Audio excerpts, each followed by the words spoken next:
ये भक्ति बुक है श्री आचार्य प्रसन्न जी की। आप जरूर पढ़ें और हमारी जिंदगी में भक्ति बहुत जरूरी है। बाहरी नॉलेज और अंदरूनी नॉलेज दोनों जरूरी है, मैं हमेशा बताता हूँ। तो आज फिर अपन पढ़ेंगे एक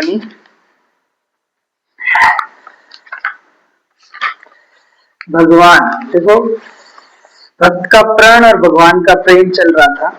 तो बच्चे की अपनी कोई आमदनी नहीं, बच्चे की अपनी कोई सामर्थ्य नहीं, बच्चे ने आज तक एक पैसा कमाया नहीं।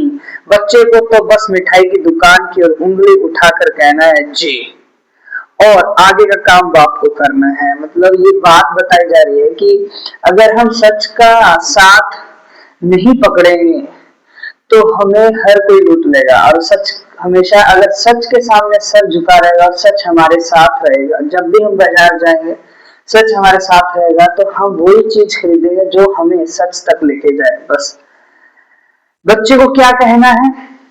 जो बच्चा मतलब अहंकारी होता है, जो झूठ की तरफ जाते हैं, जो सच की तरफ नहीं जाते हैं, सच को पकड़ मतलब सच के साथ नहीं चलते हैं, सच के सामने सर झुकाते ही नहीं है, तो बच्चे रहते हैं, वो बच्चे हैं। और वो बच्चे फिर क्या करते हैं? उनके पास जो भी हाथ में आता है तो वो खिलौने की तरह यूज करते हैं उसको। और वो अगर उसके हाथ में कोई चीज नहीं होती है तो वो क्या कहता है? मुझे ये भी खरीदना है, मुझे ये भी खरीदना है, मुझे वो भी खरीदना है। ठीक है, तो जो वो पीली वाली मिठाई, मतलब वो मांग रहा है अपने पापा से कि ये वाली पीली वाली मिठाई चाहिए। समझे ना? अब बच्चे ने कोई अनुमति तो ली नहीं पिता की, बच्चे ने अनुमति ली क्या पिता की? नहीं, पूछा भी नहीं उससे। उसने कहा जी, और अब पिता करे प्रबंध कि कैसे वहां तक जाना है, कैसे भुगतान करना है, कैसे बंधवाना है, और फिर कैसे बच्चे तक लेकर आना है। ये कौन करेंगे? पिता। तो वैसे ही अर्जुन ने कहा जे, अब करें कृष्ण प्रबंध कि अब इसको जयद्रथ को मरवाना कैसे है।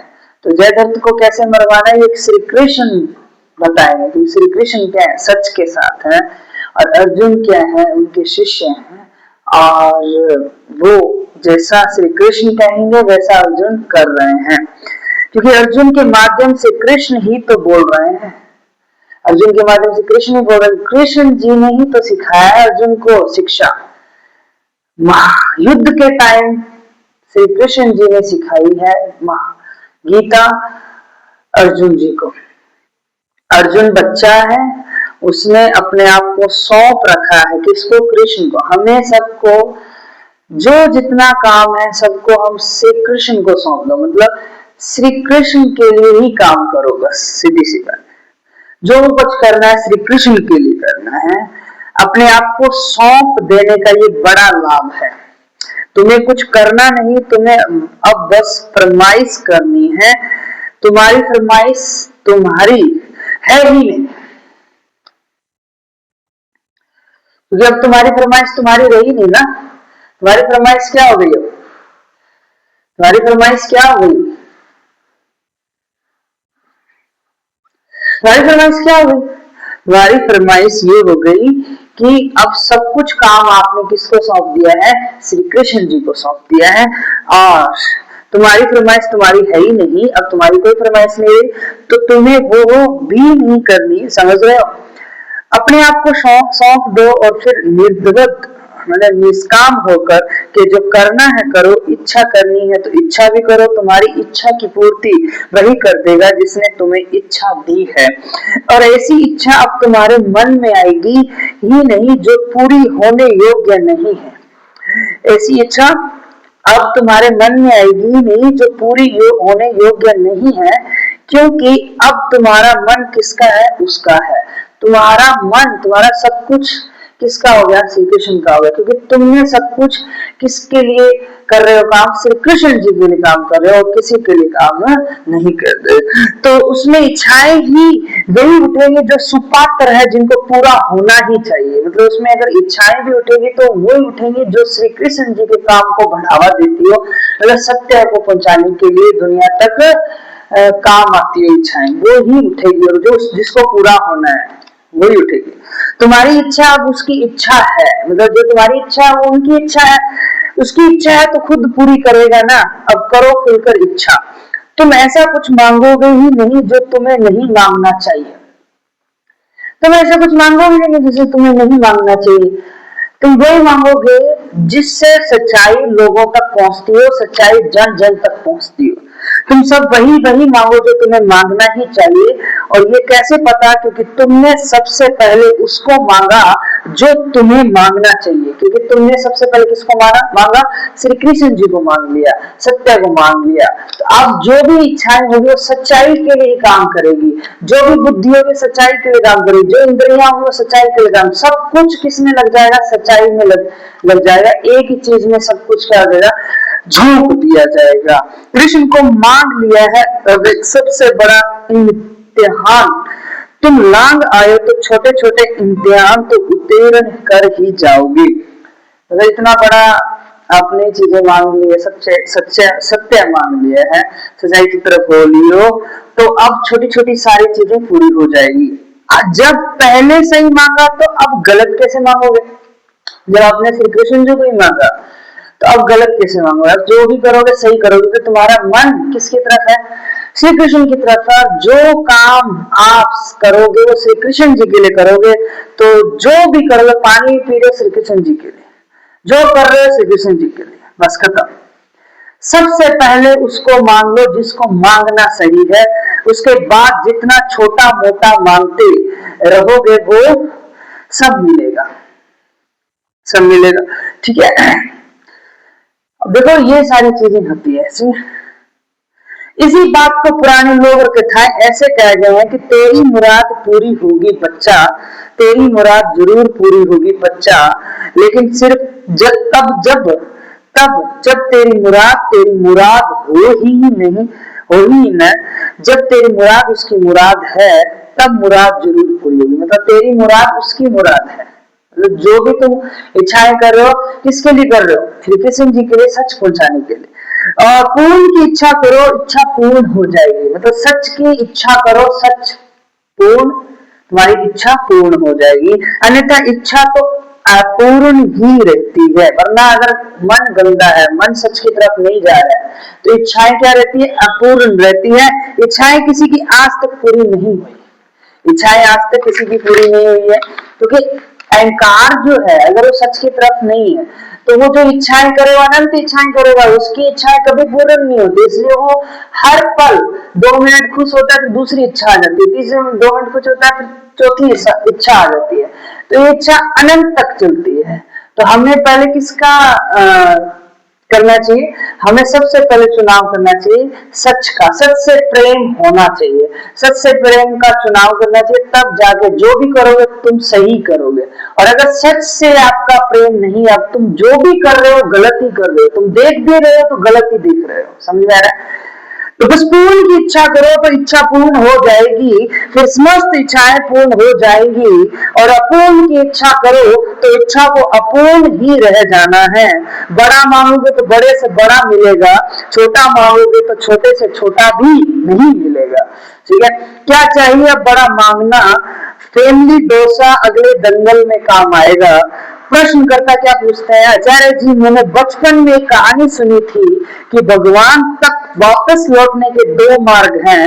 या तो उनसे विरोध करके जल्दी जाओ, या भक्ति करके दूर घूम घूम कर उन तक पहुंचो।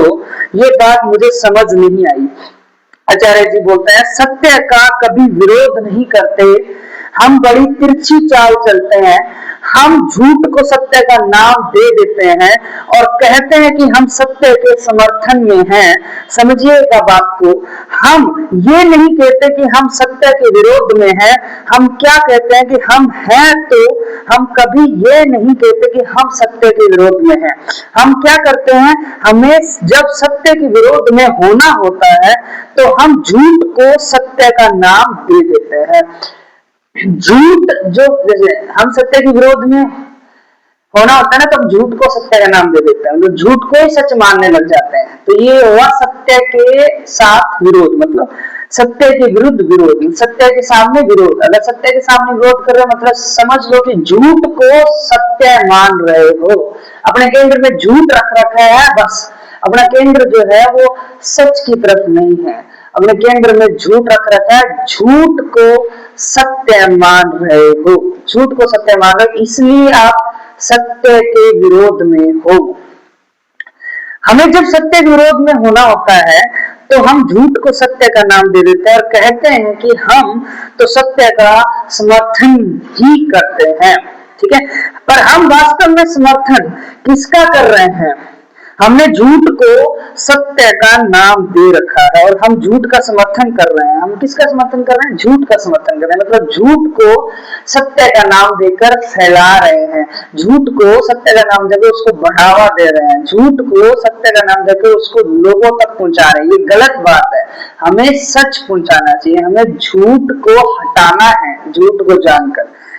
तो कहा जाता है ना, सत्यमेव जयते, जीतता हमेशा सत्य है। ये बात हमें पता है कि सत्य ही जीतेगा, तो हम सत्य से सीधे पंगे कभी नहीं लेते। हम क्या करते हैं, हमें पता है कि उधर जीत है और उधर सत्य ही जा सकता है, सत्यमेव जयते, सत्य ही तो उधर जा सकता है, सिर्फ सत्य ही ही अंदर हमें सत्य से चिढ़ है, ये भी जानते कि जीतेगा सत्य ही। अब देखो, लोग नारा तो लगाते हैं 15 अगस्त पे, 26 जनवरी पे, पर वो क्या सच में दिल से राष्ट्र को सच्चाई की तरफ ले जाना चाहते हैं? नहीं, हम 15 अगस्त और 26 जनवरी को ही नारा लगाते हैं। क्या हम रोज एक एक सेकंड, जैसे भगत सिंह पढ़ते थे हम पढ़ते हैं? क्या हम रोज ऐसा काम करते हैं जो सच के लिए है? क्या रोज हम राष्ट्र के लिए काम करते हैं? हमारे मन में तो गलत इच्छाएं रहती है, हमारा केंद्र ही झूठा है, हमारा केंद्र जो है झूठ की तरफ है, तो हम बारी बारी से बोल देते हैं कि सत्यमेव जयते, पर हमारे अंदर तो झूठ भरा हुआ है। इसलिए ये जो लोग होते हैं बोलते हैं सत्यमेव जयते भारी भारी से, तो अंदर से तो उनका झूठ भरा हुआ है, तो ये इसलिए कभी भी आनंदित नहीं हो पाते, ये दुखी और ज्यादा हो जाते हैं। तो मतलब हमें जिताना है झूठ को, ये तो झूठे हैं, तो झूठ ही जिता, झूठ को जिता रहे हैं ना ये लोग। तो हम क्या करते हैं, हम झूठ को भुलाते हैं। मतलब आप देखो, एक एक सेकंड सच्चाई के लिए कोई काम नहीं करता है, सब मौत से डरता है। अगर मौत को जान लो तो आपको मौत से डर ही नहीं लगेगा। मौत किसकी होती है? मृत्यु किसकी होती है? मृत्यु होती है अहंकार की, अहंकार का हटना ही मृत्यु है, दैट्स ऑल, और कुछ नहीं है, समझाएगा? उसको सत्य का नाम देते हैं और कहते हैं जा उधर जा उधर जा उधर।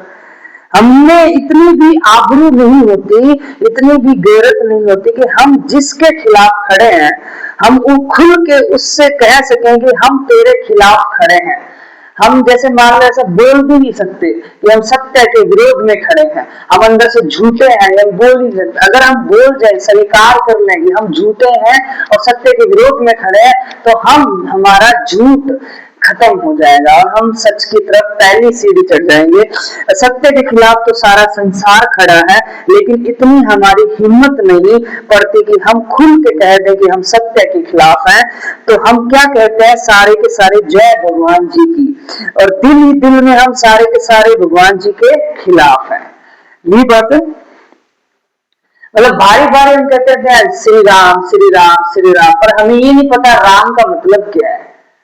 हम ये कह देते हैं जय हनुमान जय हनुमान, हमें ये नहीं पता कि जय हनुमान ज्ञान गुण सागर, जय कपीस तीन लोक उजागर, रामदूत अतुलित बलधामा, अंजनी पुत्र पवन सुत नामा। इनका अर्थ क्या है, क्या बोलना चाह रहे हैं तुलसीदास जी, हमें क्या बताना चाह रहे हैं? पर ये नहीं पता, ये हम अर्थ समझते ही नहीं है, हम रट लिया है हमने अर्थ समझा ही नहीं है। जब अर्थ समझा ही नहीं है तो भारी से नाम लेते हैं, पर अंदर इतना राक्षसपना भरा हुआ है कि हम किसी को खा जाएं। मंदिर में भी हम जाते हैं या वहां पे भी भक्ति करते हैं तो हम समझ के नहीं करते हैं, हमारे अंदर कुछ और चल रहा होता है। आसपास कोई जैसे लड़का है, तो अगर आसपास कोई लड़कियां खड़ी हो तो उसके मन में कुछ और चल रहा होगा, लड़की के खिलाफ, देह के खिलाफ चल रहा होगा, न कि वो बस वो भारी भारी से बोल रहा है मंदिर में, क्योंकि पंडित बोल रहा है। बहुत सारे पंडितों को तो पता ही नहीं है।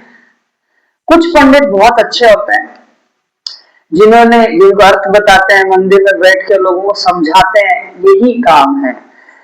तो आपने जो कहानी सुनाई उसमें भगवान दो शापित जीवों से कह रहे हैं कि अगर तुम्हें शाप से जल्दी मुक्त होना है तो मेरा विरोध करना है, और मुक्त होने का दूसरा रास्ता है कि मेरी भक्ति करना, और भक्ति करोगे तो समय लगेगा, टाइम लगता है, सोचने में टाइम लगता है। जो विचार आ रहे हैं उसको लिखो और उसको देखो कि विचार क्यों आ रहे हैं, और ये विचार कौन से हैं जो तुम्हें क्या करना चाह रहे हैं, मतलब ये क्या तुम्हें झूठ की तरफ लेके जा रहे हैं या सच की तरफ लेके जा रहे हैं विचार।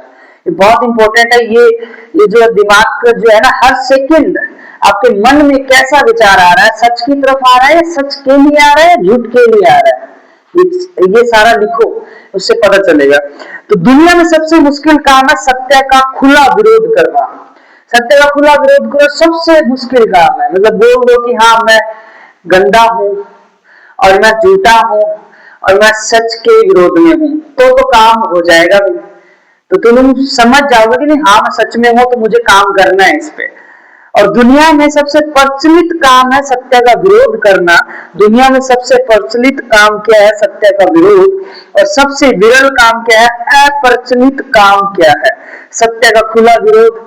क्योंकि सत्य का खुला विरोध बड़ी विसंगति है, सत्य का खुला विरोध बड़ा पागलपन है, बड़ा दुस्साहस है। सत्य का खुला विरोध ही अगर आप कर दें तो आपको दिख जाएगा कि आप कितने मूर्ख हैं। क्योंकि दिख जाएगा बहुत बड़े मूर्ख है, तो जब दिख गया बहुत बड़े मूर्ख है तो यही तो मुक्ति है। तो आदमी एक्सेप्ट ही नहीं करता कि वो बहुत बड़ा गंदा है, मतलब अंदर से मन गंदा है उसका। एक्सेप्ट कर ले तो वो समझ जाए कि वो मूर्ख है, और मूर्ख है जब समझ गया तो मूर्खता हट जाएगी। जब मूर्खता हट गई इसी को सच बोलते हैं। सत्य की विरोधी तो आप हैं ही, लेकिन बात को छुपाए रहते हैं, अंदर ही अंदर छुपाए रहते हैं कि तुम झूठे हो ना, इसलिए अंदर अंदर छुपाए रहते हैं। विरोध को समर्थन का नाम दिए रहते हैं। आप खुलकर कह दीजिए कि आप सत्य के विरोध में हैं, आप खुलकर अपनी असलियत जाहिर कर दीजिए, आप बचेंगे नहीं, तत्काल भस्म हो जाएंगे। आपके भीतर जो कटुता बैठी हुई है, जो जहर बैठा हुआ है, उसको सामने ला ही दीजिए, वो साफ हो जाएगा, आप स्वच्छ हो जाएंगे। हम उसे बाहर आने नहीं देते, हम अभिनय करते रहते हैं, हम समान करते रहते हैं क्या कि हम तो सत्य के भक्त हैं, सत्य के समर्थन में हैं, सत्य के अनुयायी हैं। जिस दिन आप समझ बोल दिए कि हाँ यार मैं सच में ऐसा हूँ, झूठा हूँ, मैं सच के विरोध में हूँ, मेरे को सच में नहीं समझ आता, तो उस दिन समझ लो मूर्खता हटनी स्टार्ट हो जाएगी, तुम सच की तरफ जाना स्टार्ट हो जाओगे। सीधी सी बात है। आप एक्सेप्ट करें कि आप गंदे हैं, तो गंदे तो हैं। कोई पैदा सच के साथ थोड़ी होता है, सभी जानवर ही पैदा होते हैं, तो हमें तो समझना पड़ता है, अहंकार को हटाना पड़ता है। एक डिफेक्ट है ये, और डिफेक्ट क्या होता है? शरीर के साथ बढ़ता है, ठीक है। तो उसकी जगह स्वीकारो तो कि मेरी हकीकत ये है, मेरा जीवन का तथ्य ये है कि मुझे सत्य से डर लगता है। मेरा बस चले तो सत्य में आग लगा दूं, मैं तो अपनी शुद्धताओं पर, अपनी झूठों पर, अपनी अहंता पर जीना चाहता हूँ। ऐसा करता है झूठा। झूठा अंदर से ऐसा करता है कि मैं सत्य के विरोध में हो जाऊंगा, सत्य को आग लगा दूंगा, ऐसे वैसे, ये ऐसा होता है उसके अंदर। अगर नहीं हो रहा है तो समझ लो कि तुम सच्चाई की तरफ जा रहे हो, अगर हो रहा है तो समझ लो कि तुम एक्सेप्ट करो कि तुम्हारे साथ हो रहा है, ठीक है। सत्य से कोई लेना देना नहीं है मेरा, ये सब बोलता है झूठा आदमी। तो ये बात ये अंदर है ना, ये बोलता है, ये बात हम कभी खुलेआम स्वीकार नहीं करेंगे कि हमें सत्य से लेना देना नहीं है। अगर खुलेआम स्वीकार कर ले कि सत्य से कोई लेना देना नहीं है, तो जो तुम्हारे अंदर जो बोल रहा है कि सत्य से लेना देना नहीं है, उसका पता चल जाएगा, उसकी मूर्खता का पता चल जाएगा, और उस मूर्खता से पता चल जाएगा तो उसकी मूर्खता हट जाएगी, और जो हट जाएगी तो वो सच है। आप कर लीजिए खुलेआम स्वीकार। अपने स्वीकार में इतनी विसंगति होगी, ऐसी विकृति होगी, ऐसी ऊर्जा होगी कि आपने जो स्वीकार किया है वही भस्म हो जाएगा। उसको बचाए रखने का एक ही उपाय होता है, क्या? उसको स्वीकार कभी ना किया जाए। जो बंदा स्वीकार नहीं कर रहा है वो कभी भी दुख से मुक्त नहीं हो सकता, और जो दुख से मुक्त होना चाहता है तो वो स्वीकार करे कि वो गंदा है। पहले गंदा है, स्वीकार करेगा तभी मूर्खता पता चलेगी ना। तो बड़ा गहरा मनोवैज्ञानिक तथ्य है, जो आपने कभी कथा सुनाई उससे उजागर हो रहा है। तुम अपनी गंदगी को, अपनी विभत्स और कुत्सित चेहरे को बेनकाब कर दो, अपनी पोल खोल दो, ये हंसता हुआ नकाब हटाओ, अपने चेहरे से अपने असली रंग दिखाओ। ये जो हंसता, बाहर जो हम हंसते रहते हैं ना, जैसे शर्मा जी और गुप्ता जी की बात करते हैं, शर्मा जी बाहर से हंसते रहते हैं ऐसे हंसते रहते हैं, पर अंदर से बहुत दुखी हैं, क्योंकि अंदर से उनको नॉलेज ही नहीं है जिंदगी में, कुछ नहीं, ना समझा कि मैं हूं कौन। बाहर से बस दिखाते रहते हैं गुप्ता जी को कि हाँ हम हंसे हुए हैं, हम अच्छे हैं। गुप्ता जी बोलते हैं कैसे हंसे हैं, अच्छे हैं। वो बिल्कुल अच्छा नहीं है, वो सबसे बड़ा मूर्ख आदमी है। और तुम्हारे चेहरे पर जो घृणा है, तुम्हारे आंखों में जो अंगारे हैं, जरा उनको जाहिर होने दो, वही तुम्हारा उपचार बनेगा। जो अंदर आ रहा है ना, उसको बाहर निकालो। ऐसे घुटते मत रहा करो, लोग जो है घुटते रह जाते हैं। अब देखो, ज्यादातर तो भारत में जो औरतें होती हैं जो दूसरे घर जाती हैं, पहले तो समझ में नहीं आता दूसरा घर होता क्या है, ये होना ही नहीं चाहिए। चलो गई, फिर जाती है तो वो क्या करती है, दूसरे घर जाके क्या करती है, अपनी आवाज नहीं उठाती, विरोध नहीं करती है सच के खिलाफ, मतलब सच के लिए विरोध नहीं करती है, झूठ के विरुद्ध विरोध नहीं करती है, सहन करती है। पता नहीं क्यों, क्योंकि उसमें भी स्वार्थ जुड़ा होता है उसका। अगर उसका स्वार्थ ना जुड़ा हो तो कोई सा आदमी ना हो किसी झूठ को सहन कर ले, उसको लात मार के घर से बाहर निकल जाएगा और अपना कमाएगा, इंडिपेंडेंट रहेगा, खुद जिएगा। ये होता है सच। पर आदमी इसलिए स्वार्थ में रहता है क्योंकि वो, उसको पैसा चाहिए, और इसलिए फिर पैसा चाहिए तो फिर वो गुलामी तो करवाएंगे। तो उसी से तुम्हारा समाधान होगा, क्योंकि बात खुल जाएगी, तो खुल गया तो सो तर गया। तो बात अगर खुल गई तो सब कुछ तर गया ना, तर गया, सिंपल। एक तो इसी सत्य के अनुयायी विभीषण था, अर्जुन भी थे, पर अर्जुन तो ऐसे करते थे कि 18 अध्याय सत्य कर गए, कहाँ थे, किंतु सत्य तो थे न, सुरक्षा कर रहे थे न हमेशा। श्री कृष्ण जी बता रहे थे, अध्याय नंबर 2, 3, 4, 5, 6 ऐसे चल रहा था, पर अध्याय नंबर 2 में बात समझ में आ जाती, पर इतनी बात समझ में नहीं है अर्जुन को, तो इसलिए 18 अध्याय चले। तो लोगों को बात जल्दी से समझ नहीं आती है, इसलिए जब तक शरीर है तब तक लगातार पढ़ते रहना चाहिए, बार बार पढ़ो। जैनों में लिखा है बार बार बार बार बार बार बार बार पढ़ो, बहुत पढ़ो, जितना जब तक शरीर है तब तक समझते जाओ, जानते जाओ। एक तो सत्य का अनुयायी विभीषण था, अर्जुन भी थे। अर्जुन तो ऐसे करते थे कि 18 अध्याय सत्य पर गए, कहाँ थे, किंतु सत्य तो थे न, सुरक्षा कर रहे थे ना हमेशा। ये सब विसंगतियां हैं, समझिएगा बात को। अर्जुन से बड़ा दुर्विरोधी कोई हो सकता है? जो बात आंखों के इशारों से समझ लेनी चाहिए थी, वो जो बात मौन से समझ लेनी चाहिए थी, वो उन्हें 18 अध्याय में भी नहीं समझ में आई। अर्जुन से ज्यादा हठी कोई हो सकता है? मुझे तो शक है कि अर्जुन ने सिर्फ ऊब करके लड़ाई करना शुरू कर दिया। एक बड़े दार्शनिक का वक्तव्य है, प्रश्नकर्ता बोलते हैं, एक बड़े दार्शनिक का वक्तव्य है, वो कहते हैं कि उन्हें कृष्ण से इस बात का बड़ा रोष है कि अर्जुन को अपना रूप क्यों दिखाया, वृद्ध रूप। ये तो वही बात हो गई कि गुरु जो है वो शिष्य को वेरी इंपॉर्टेंट परीक्षा में, देखो शिष्य को, अभी देखो आचार्य जी क्या बोलते हैं, परीक्षा में नकल करा रहा है। हाँ वैसी सी बात है, पसंदीदा जो है उसको नकल करा के पूरे नंबर दिए जा रहे हैं। प्रश्नकर्ता बोलते हैं वही परीक्षा भी दे रहे हैं कि देखो मैं हूं। आचार्य जी पर्चा आउट कर दिया। प्रश्नकर्ता हो जाता है कभी कभी, परीक्षा में पूछते रहते हैं। कल मेरे साथ हुआ था, एग्जाम हुआ था, इन्विजिलेशन में गई थी, 100 तरीके से सवाल पूछते हैं, एक बार के लिए तरस आ गया कि बेटा कर ले। आचार्य जी ऐसा ही होता है, आखिर में परमात्मा को एक ही बात कहनी पड़ती है, अब जैसे भी है अपने ही तो हैं। प्रश्नकर्ता चरण पखार के पीते हैं। आचार्य जी अपनी मर्जी से तो हुए नहीं है कुछ, जैसे भी है होता तो सब मेरी ही मर्जी से है।